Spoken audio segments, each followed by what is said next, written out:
Renzo gang. You see it. It's finally here. I finally got to it. I finally got to it.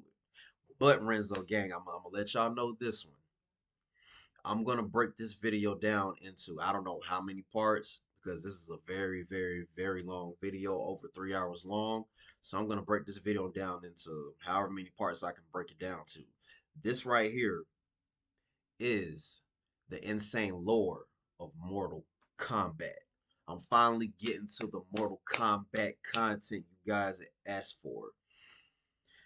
Like I said, Tekken was my favorite video fighting game of all time. Tekken was number one. Then number two was Mortal Kombat. So I'm getting to number two.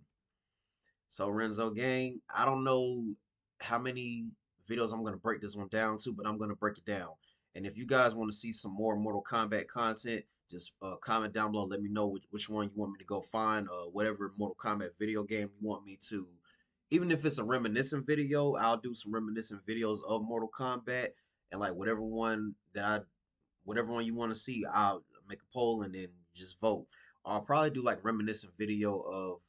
I'll probably put like all the old Mortal Kombat's, Shaolin Monks, Deadly Alliance, Armageddon, and probably Mortal Kombat 4 or Deception or something like that. And then you guys can just vote. I'm gonna do some Mortal Kombat content. So with that being said, Renzo gang, let's dive on into this one. You feel me? Finish it. Well, it's combat time! Mortal Kombat!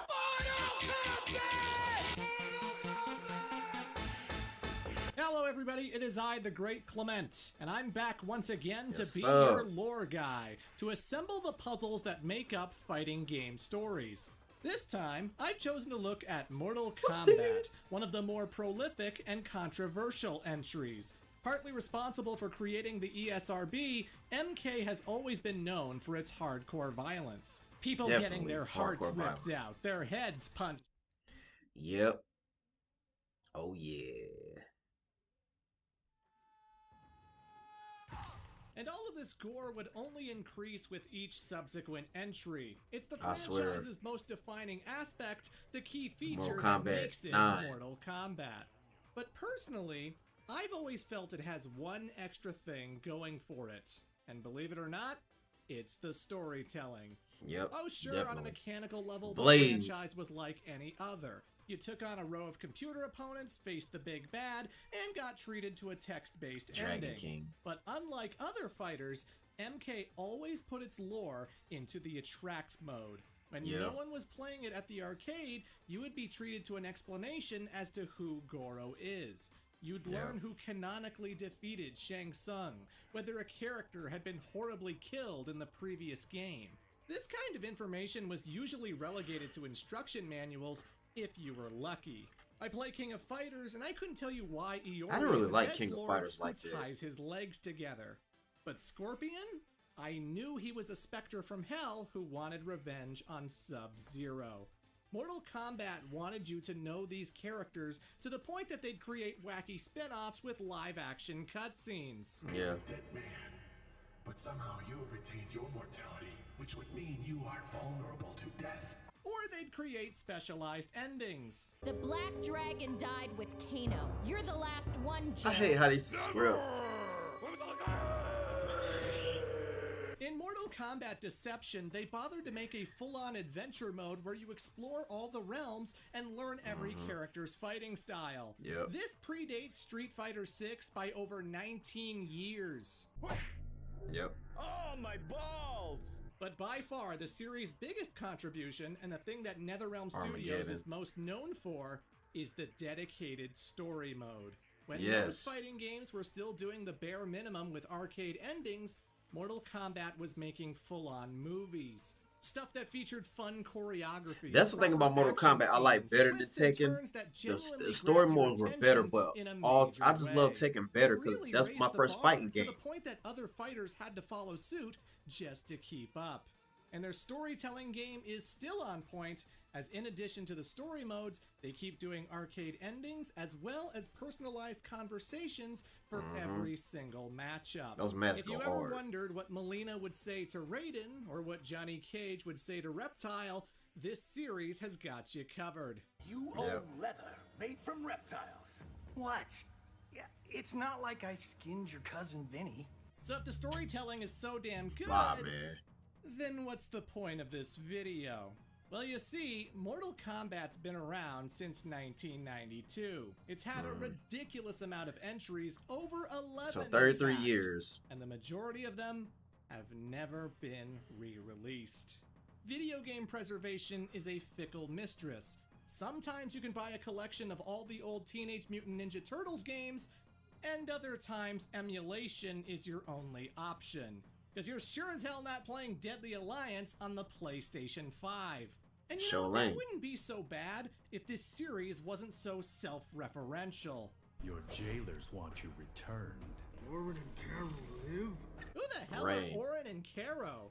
Well, okay, I know who Caro who is that? but still. This series has a ridiculous number Chameleon. of I characters, forgot and about after Chameleon. a while, the storyline gets so bonkers that there needs to be a reset. Soft reboots that wipe the slate clean, and yet are still attached to the past. Sure, you can look all of this up in a wiki, but that takes time. And wouldn't you rather watch a 2-hour video about it? Hey, a lot of you asked for this, and I'm more than happy to deliver. I was looking for an excuse to go back to all of the 6th Gen 3D entries, and boy, I wasn't disappointed. This is a series with ninjas and gods and cyborgs and parallel worlds and clones and necromancy and the apocalypse and time travel. A story where every single DC character Comics. has died at least once. It gets pretty insane. And more so than either Liu Tekken Kang or done Street died so Fighter, many times. there is a lot to cover. So, let's just jump into it. This is the insane lore of Mortal Kombat. So, Mortal Kombat takes place in a multiverse of sorts where numerous parallel worlds take place. The one we're familiar with is Earthrealm. This is where you're going to see New York City, Australia, the Himalayan mountains, etc., etc. But what most people don't know is that the rules of nature are all guided by the Elder Gods, ancient celestial beings that have the power to smite anyone who would upset the balance of the universe. I wonder why they barely had Fujin in the Mortal Kombat they games. mostly sit around in their heavenly chambers while lesser gods do all the work. One of which is the Thunder God Raiden. He is tasked with being the protector of Earthrealm, always needing to step in when things get too crazy. And he always does so while wearing a fancy bamboo hat. Also, he's great at screaming gibberish.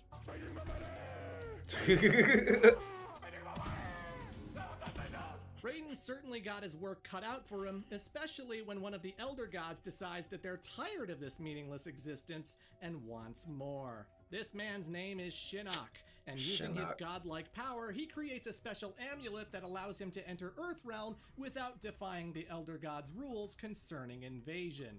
How the hell does that work? He wages a war against Raiden that lasts for centuries and wipes out many civilizations, and the Elder Gods don't intervene at all. What, this doesn't threaten the balance of the universe? The battle is so devastating that it wipes out the dinosaurs, as well as some humanoid reptilians that your history books won't tell you about. These saurian creatures are so devastated by this war that they have to flee Earthrealm for the much safer world of Zaterra. There's a long age of darkness, but eventually Raiden comes out on top. He defeats Shinnok, takes away his powerful amulet, and then brings him before the Elder Gods for judgment. They decide the best sentence for Shinnok was the first Mortal Kombat I've the ever rest played. of his life in the Netherrealm. This is another place you're probably familiar with because it's basically hell. Fire, brimstone, endless torture and suffering. If someone dies with an evil or corrupted soul, they're coming here. The place is ruled by Lucifer, who uses his demons and Oni to make Shinnok's life an absolute nightmare. Things were going pretty bad for the fallen Elder God until he met up with Quan Chi, a powerful sorcerer who really needs to spend more time in the sun. This warlock offers to help Shinnok conquer the realm with his undead army. They need to keep Shinnok away. I cannot stand Shinnok. His second in command. Shinnok obviously accepts, and he successfully kills Lucifer. With the Netherrealm in his control, he decides to model the world closer to the place he really wanted to conquer, Earthrealm. So for example, the Bloody demon fatality. Serena used to look like this, and now she looks closer to this. Of course, you can only do so much with a dead world. Shinnok will never get the beauty and luxury he truly desires, as without his amulet, he can never escape to other realms. Unlike another evil bastard. Shao Kahn. Let's talk about Shao Kahn. Another realm in this universe is Outworld. It's kinda like Earthrealm, but definitely behind in Mortal the Kombat times. 2011. No fancy technology, lots of barbaric Kahn. practices. It's a primitive place where might makes right. This place used to be ruled by Onaga, the fearsome Dragon King. Onaga. Unfortunately for him, his most trusted advisor managed to poison the dude and steal the throne for himself. That advisor was Shao Kahn. And while using poison is certainly a sneaky tactic, this warlord is anything but a coward.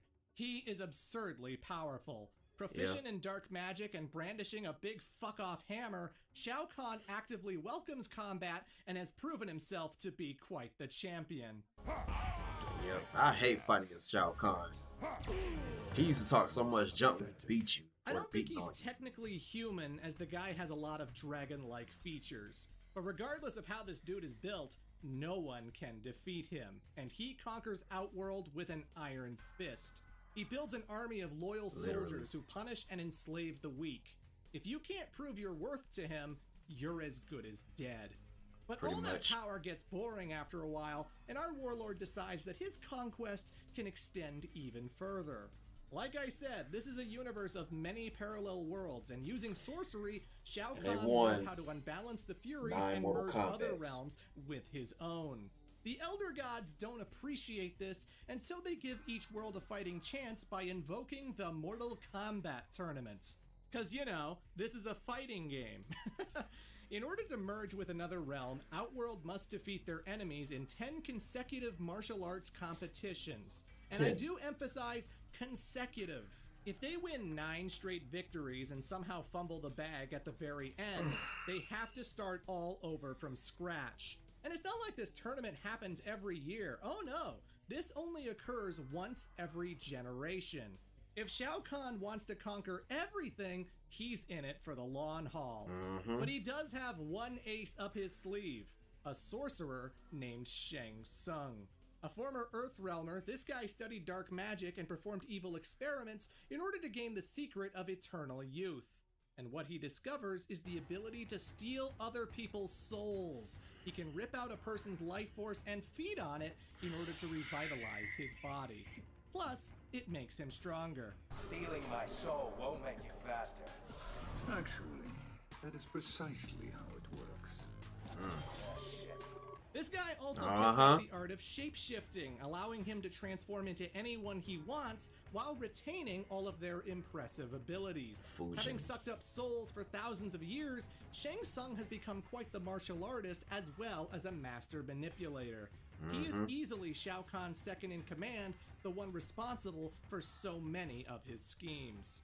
Your soul is mine.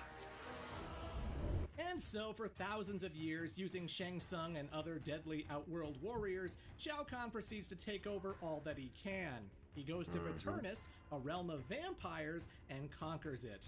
He goes to Arnyek, home of bug-like creatures known as the Kaitin, and conquers that.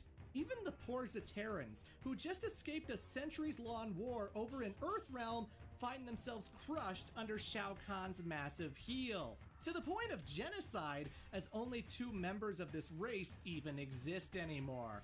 Outworld becomes a melting pot of various species as the conquered realms all add up. But by far, Shao Kahn's greatest conquest lies with the realm of Edenia. A world of beauty and culture, this place was governed peacefully by King Jared and his queen Sindel. The two a loving couple Killed who King had a Jared. single child named Kitana. But try as they might, Edenia was unable to repel the Outworld invasion, and it ended in tragedy. Shao Kahn kills the king, takes Sindel to be his bride, and adopts her daughter to be his own. Having lost her husband, her realm, and her freedom, the queen gives into despair and eventually takes her own life. Katana, now an orphan, is molded into becoming a deadly assassin by her warlord foster father. But luckily, she does have companionship in the form of her best friend Jade, as well as through Melina, her twin sister. Wait, twin sister? Her soul. But Sindel only had one kid. Oh, don't worry, there's gonna be a fun explanation. Regardless, Shao Kahn is unstoppable, and there's only one place left that will make for a grand conquest. Earthrealm. In order to combat this threat, the Thunder God Raiden enlists the help of Earth's mightiest warriors. He even forms the White Lotus Society, a secretive Shaolin organization that dedicates its entire existence to training warriors for Mortal Kombat.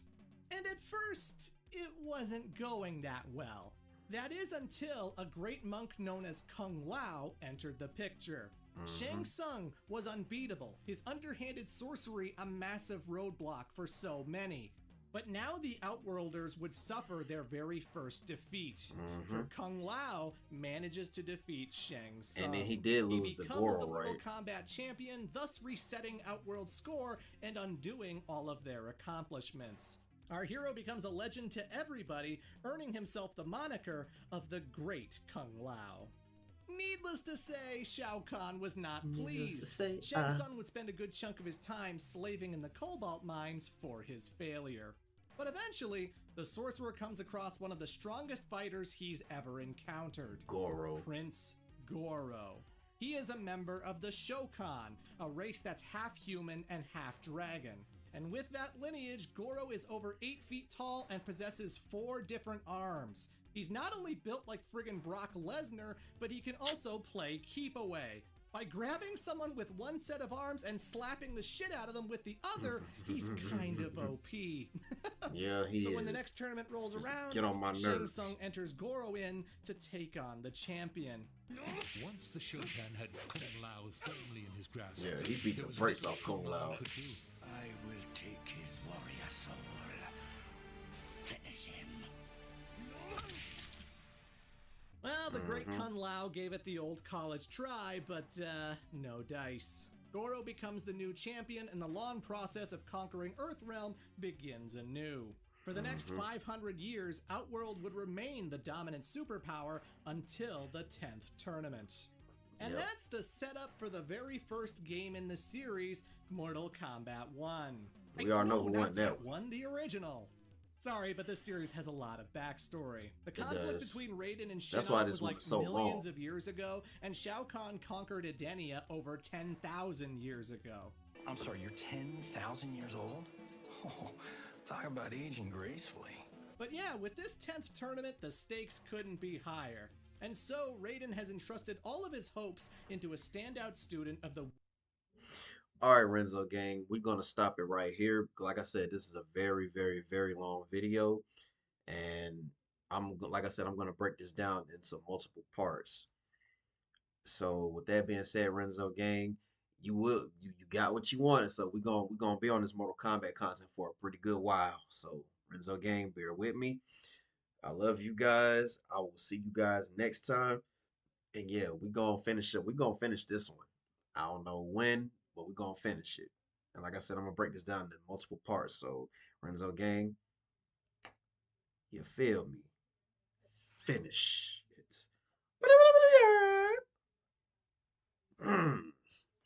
All right, Renzo gang, we out.